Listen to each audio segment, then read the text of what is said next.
My wife accused me of cheating, and her family physically attacked me and ruined my whole life. After the truth comes out, she wants reconciliation, but her face turned pale when I never saw it coming. One moment, I was sitting at the dining table, scrolling through my phone after a long day at work, enjoying the background noise of my kids laughing in the living room. The next, Olivia, my wife of 12 years, stormed into the room with her phone clutched in her trembling hand, her face contorted with fury. "Who the hell is she?" she demanded, her voice shaking. I blinked at her, my brain scrambling to make sense of what was happening. "Who?" I asked, genuinely confused. "Don't play dumb with me, Adam," she shouted, shoving her phone in my face. I flinched back slightly before taking a closer look at the screen. My stomach dropped. There, in clear black and white text, was a message from an unknown Facebook account. The sender claimed to be a concerned woman who had come across my Tinder profile, complete with my name, my photos, and an entire history of messages exchanged with multiple women. Explicit messages. I let out a small laugh, more from disbelief than amusement. "This is ridiculous," I scoffed, shaking my head. "Olivia, you know I don't have Tinder." But she wasn't laughing. Instead, she turned on her heel, grabbed her own phone, and within seconds, I saw her typing furiously. My heart pounded as I watched her download the Tinder app right in front of me. "Go ahead and explain this," she spat, holding her screen up for me to see. There it was, an active Tinder profile under my name, complete with my photos, my details, and a last active status that read "online less than a kilometer away." My stomach twisted. "What the?" My voice trailed off as I snatched her phone and scrolled through the profile. My pictures, my name, my general location. But it wasn't me. I had never created a Tinder account in my life. "Olivia, listen to me," I said, looking up at her. "I swear to you, I don't know who made this. Someone must be using my pictures." She let out a sharp, bitter laugh. "Really? Someone just conveniently decided to catfish women using your face? Do you think I'm stupid, Adam?" I ran a hand through my hair, feeling the weight of frustration pressing down on my chest. "No, of course not. But you have to believe me, Olivia. This isn't my account. I have no reason to be on Tinder. I love you. I love our family. Why would I risk all of that for something this stupid?" But she wasn't listening. Her face was set in stone, her eyes brimming with betrayal and something else, disgust.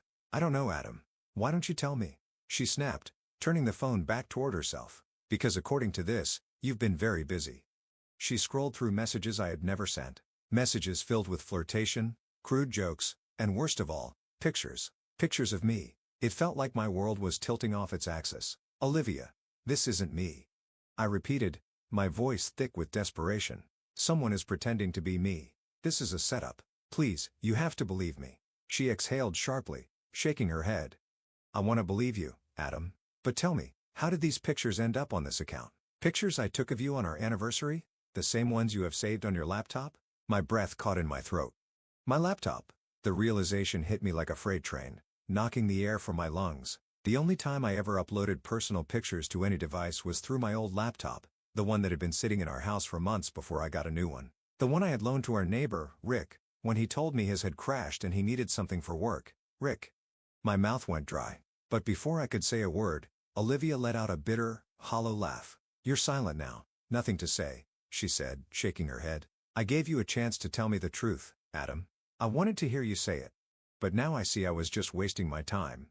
My pulse roared in my ears as I watched her expression darken. She didn't believe me. After everything we had been through, after years of love, after 3 kids, and a home we built together, she thought I was cheating on her. "Olivia, please," I whispered, stepping toward her. But she recoiled like I was a stranger. "Don't," she hissed, her eyes wet with unshed tears. "I don't even want to look at you right now." She turned and walked away, disappearing into the hallway, leaving me standing there in the middle of our kitchen, drowning in the crushing weight of false accusations. I felt frozen in place, my mind racing. I needed to fix this. I needed to prove to her that this wasn't me, that someone else was responsible for this. But how? How do you prove your innocence when all the evidence is stacked against you? I barely slept that night. Olivia locked herself in the guest room, refusing to speak to me. I sat on the couch, staring at the ceiling, replaying every moment in my head, trying to piece together what had happened. I knew the truth, but it didn't matter, because in her eyes, I was already guilty, and that was when it hit me. The beginning of the end wasn't when she showed me the messages. It was the moment she chose to believe a stranger over me, and I didn't know if I'd ever be able to forgive her for that. I barely had time to process what had happened before Olivia made her next move. She didn't just accuse me. She made sure the entire world knew about it. I sat at the edge of the couch, my fingers clenched into fists, my head pounding. I had spent the entire night in the living room, replaying the events over and over, trying to make sense of it all. How had this happened? How had my life, my marriage, turned into this nightmare in a matter of hours? I had tried speaking to Olivia again that morning, but she ignored me. She walked past me like I didn't exist, like I was already some stranger who had wronged her beyond repair. She had barely looked at me when she left the house, her car pulling out of the driveway at full speed. I didn't know where she was going, but a part of me already suspected she was going to tell her family, and I was right. By evening, my phone started blowing up. First, it was a text from her sister. "I can't believe you would do this to Olivia, to your kids. You make me sick." Then came another, this time from her mother. "I don't even have the words for what you've done. I just hope it was worth it." And then, the worst one of all, her brother, Marcus. No text, no call, just an ominous notification. "I'm coming over." I barely had time to stand up before the sound of a car screeching into my driveway made my blood run cold. A door slammed shut. Heavy footsteps stormed toward the front porch. I knew what was coming. The second I opened the door, I barely had time to get a word out before his fist connected with my jaw. The force sent me stumbling back, my vision flashing white for a second before the pain followed. A deep, burning ache spreading through my cheek and down my neck. "What the hell, Marcus?" I shouted, clutching my face. "You piece of shit," he spat, shoving me hard against the wall. "You think you can humiliate my sister and get away with it? You think you can sleep around and still walk into this house like nothing happened?" "I didn't cheat," I roared, shoving him back with all the force I had. "I don't know who made that Tinder account, but it wasn't me." Marcus scoffed, his fists clenching at his sides. His eyes burned with pure rage, like he had already decided that no matter what I said, I was guilty. "You expect me to believe that? After everything Olivia showed me?" He shook his head, his voice laced with disgust. "You don't deserve her. You don't deserve this family." Before I could respond, my father-in-law stepped into the house. I hadn't even realized he was outside. He walked in slowly, his face unreadable, but there was no warmth in his expression, just disappointment. "Pack your things," he said quietly. I frowned. "Excuse me, you heard me." His voice was cold, emotionless. "The kids don't need to see this. Olivia doesn't need to see this. Leave." I blinked at him, stunned. This was my home. The place I had built with Olivia, the place where we had raised our kids, shared years of memories. And yet, here I was, being kicked out like some criminal. For my own safety, I let out a bitter laugh, looking between the two men who were supposed to be my family. "This is my house. My name is on the mortgage. I have just as much right to be here as Olivia." "Not tonight, you don't," my father-in-law said, his gaze hard. "If you don't leave now, the next time you hear a knock at the door, it'll be the police." I stared at him in disbelief. "You called the police on me?" Marcus smirked. "Let's just say, if you don't walk out of here on your own, they'll make sure you do." A lump formed in my throat as I realized the full weight of what was happening. I had already lost. It didn't matter that I was innocent. It didn't matter that there was no proof, no actual evidence that I had cheated. The accusation alone was enough to destroy me. I let out a slow breath, forcing myself to stay calm. Fine. If they wanted me out, I would go. But I wasn't leaving without a fight. Without a word, I walked past them, heading upstairs to pack a small bag. As I entered the bedroom, the room Olivia and I had shared for 12 years, I felt something break inside me. How had we ended up here? Just days ago, we were laughing, making dinner together, playing with the kids. And now, she had turned against me so easily. By the time I came back downstairs, a police car was already parked outside. The officer at the door gave me a neutral glance. "Sir, we were called about a potential domestic dispute. We're just here to ensure everything stays peaceful." I clenched my jaw, gripping my duffel bag tighter. "There's no dispute," I muttered. "I'm leaving." "Smart choice," Marcus sneered. I ignored him and stepped outside. The cold air hit me like a slap in the face. The neighborhood was quiet, except for the occasional flicker of curtains from the surrounding houses. They were watching. I was being humiliated in front of my own neighbors. I walked to my car, my legs feeling like lead. As I opened the door, I took one last glance at my house. The home I had worked so hard for. The home I was now being forced out of. Olivia stood at the window. She didn't look angry anymore. She looked broken. For a second, I thought she might come outside, that she might stop me, that she might say anything to make this right, but she didn't. She just stood there, watching as I got into my car and drove away. And that was the moment I knew I wasn't just leaving my house. I was leaving my entire life behind. The hotel room was suffocating. I sat on the edge of the stiff mattress, my duffel bag lying open beside me, half packed with whatever clothes I could shove into it before I left the house. My head throbbed from the punch Marcus had thrown at me, and my jaw still ached every time I moved it. But that pain was nothing compared to what was twisting inside me. I had lost my home. I had lost my wife. And worst of all, I could feel myself losing my children. I checked my phone again. No messages. Not from Olivia. Not from my kids. It had been 3 days since I was forced out of my own house. And in those 3 days, the story had spread like wildfire. Olivia had wasted no time in making sure everyone knew what kind of monster she thought I was. At first, it started with close family, her parents, her siblings. Then, it spread to mutual friends. And then, somehow, it made its way into my workplace. That morning, when I walked into the office, the whispers followed me like a shadow. I didn't need to hear their words to know what they were saying. I heard he cheated on Olivia. She caught him on Tinder. Disgusting. Can you believe it? 12 years of marriage and he throws it all away. I sat at my desk, my hands clenched into fists as I tried to ignore the murmurs around me. But the worst came when my boss, the man I had worked under for nearly a decade, pulled me aside. "I don't know what's going on in your personal life," he said, rubbing the bridge of his nose, "but we can't have this kind of scandal affecting the company. Clients talk, Adam. Your reputation is tied to this firm, and right now, it's not looking good." I stared at him, the weight of his words pressing against my chest.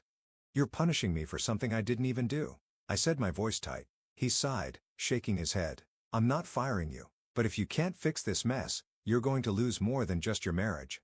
You're going to lose your career too." That was when I realized how deep the damage went. This wasn't just about Olivia believing I had cheated. This was about the way one accusation, a false accusation, could destroy everything I had built. And the worst part? She wasn't done. That evening, when I tried calling to speak to the kids, Olivia didn't answer. I tried again, and again, and again. Finally, after what felt like the 100th attempt, she picked up. "What do you want, Adam?" she said, her voice flat. "My kids," I said, gripping the phone so tightly my fingers ached. "I want to talk to my kids." She let out a humorless laugh. "Now you care?" I closed my eyes, forcing myself to stay calm. "Olivia, don't do this. I am still their father. You know I would never do anything to hurt them." She was silent for a moment, and for the briefest second, I thought she might actually listen. But then she spoke. "You're not seeing them this weekend." My stomach dropped. "What?" "I don't think it's a good idea," she continued, her voice sharp. "I don't want them around you right now. They're confused, Adam. They don't understand why their father," she paused, her voice dripping with venom, "betrayed their mother." I sucked in a breath. "Olivia, you can't do this. Legally, you can't keep them from me." "I can't actually," she cut in. "And unless you want to drag this through the courts, I suggest you back off." The line went dead. I sat there, the dial tone ringing in my ears, my pulse hammering in my skull. She was taking my children away from me. She was taking everything. I spent the next few weeks in a haze, bouncing between work, my hotel, and desperate attempts to reach my kids. Every call was ignored, every message went unanswered. And then, just when I thought it couldn't get any worse, it did. One morning, as I was sipping on cheap coffee in the hotel lobby, my phone buzzed with a notification, a message from an old friend. I clicked on it, my stomach twisting into knots as I read the words, "Dude, have you seen Olivia's post?"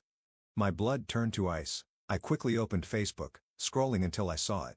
There, plastered on her page for the entire world to see, was a long post detailing her heartbreak, her betrayal, her strength in the face of my so-called infidelity. She had written about how she had discovered my secret life, how she had been devastated for our children, how she had been left to pick up the pieces after I had thrown our marriage away. And then, the worst part, the comments. "Stay strong, Olivia. You deserve better than that pig. I always knew there was something off about him. How could he do this to you? To his own family? What a disgrace." I scrolled through them, my hands shaking. My own friends had commented, some of them offering sympathy, some of them outright condemning me. Not one person had asked for my side. Not one person had doubted her story. My breathing became shallow as the reality of it all hit me like a sledgehammer. I was being erased, not just as Olivia's husband, but as a father, as a friend, as a respected man. I wasn't just losing my marriage, I was losing everything. That night, as I lay on the stiff hotel bed, staring at the ceiling, I felt something inside me harden. I had begged Olivia to listen. I had tried to reason with her. I had spent weeks hoping that somehow, she would realize the truth, that she would see what she had done. But that hope was gone now. She had made her choice. She had buried me alive. And now, I had no choice but to leave it all behind. I picked up my phone, my fingers shaking slightly as I typed out the message to my boss. I'm resigning. I'll be leaving for Sydney by the end of the month. I was done fighting for a life that had already been ripped away from me. The only thing left to do was walk away from the wreckage. Leaving was easier than I expected. Maybe because there wasn't anything left to fight for. The day I boarded my flight to Sydney, I didn't tell anyone. No farewell messages. No goodbyes. Just me, my suitcase, and a one-way ticket out of the life that had been ripped apart.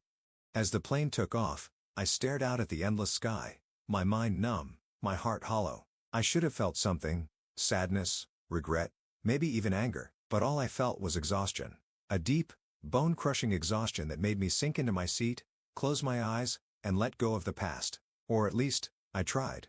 The first few months in Sydney passed in a blur. I buried myself in work, throwing everything I had into my new job.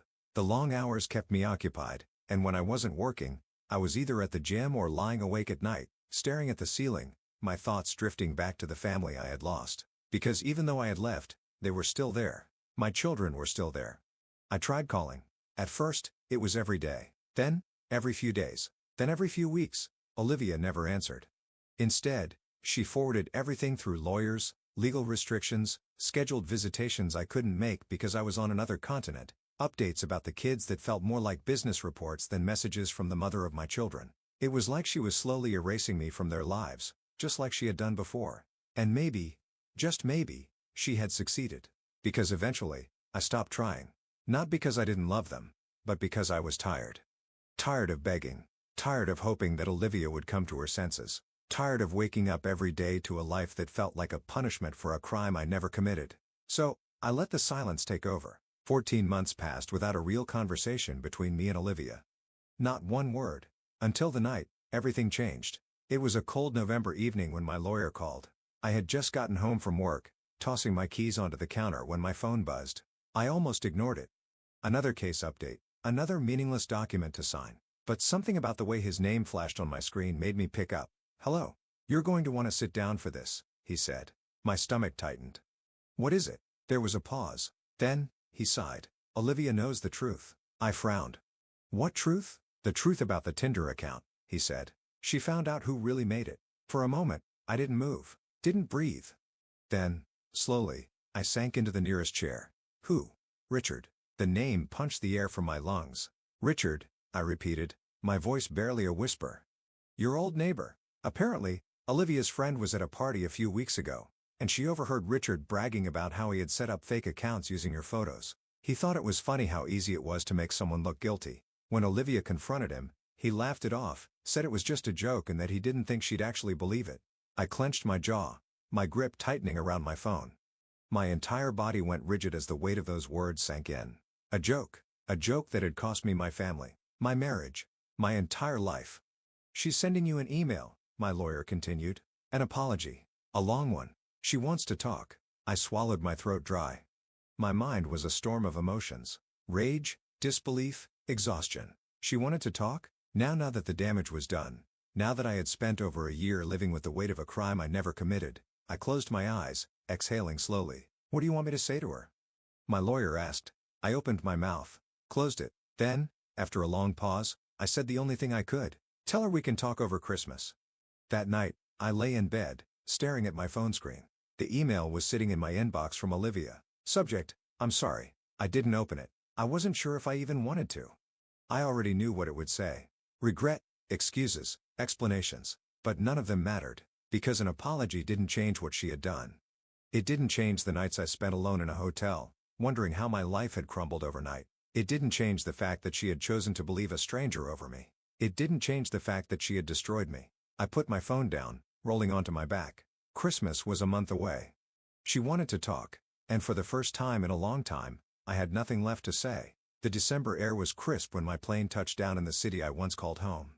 It had been over a year since I had last set foot here, but it didn't feel like home anymore. The streets were the same. The buildings stood where they always had. But I felt like a stranger in my own past, walking through the ruins of a life I no longer recognized. I didn't go to our house. I didn't tell Olivia I had arrived. Instead, I checked into a hotel near the city center, unpacked the bare essentials, and sat by the window, staring out at the skyline. This wasn't a vacation. This wasn't a reunion. This was a confrontation, and I had no idea how it would end. The next morning, I arrived at my old house to pick up the kids. I expected Olivia to wait inside and let them come out on their own.